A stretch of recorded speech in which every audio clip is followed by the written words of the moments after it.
கந்த குரு கவச்சத்தை கலிதோஷம் நீங்கிடவே திருவடியின் திருவருளால் செப்புகிறேன் காத்தருள்வாய். சித்தி விநாயக ஜெயமருள் போற்றுகிறேன் சிற்பர கணபதே நற்கதியும் தந்தருள்வாய். கணபதி தாளினையே கருத்தினில் வைத்திட்டேன் அச்சம் தீர்த்தென்னை ரட்சித்திடுவீரே. ஸ்கந்தாச்சரணம் ஸ்கந்தாச்சரணம் சரவண பவ குஹாச்சரணம் சரணம் குரு குஹாச்சரணம் குருபராச்சரணம் சரணம் அடைந்திட்டே ஸ்கந்தாச்சரணம்.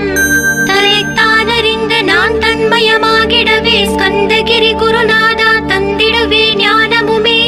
தத்தகிரி குருநாதா வந்திடுவீர் வந்திடுவீர் அவதூத சத்குருவாய் ஆண்டவனே வந்திடுவீர். அன்புருவாய் வந்தென்னை ஆட்கொண்ட குருபரனே அறம் பொருள் இன்பம் வீடுமே தந்தருள்வா.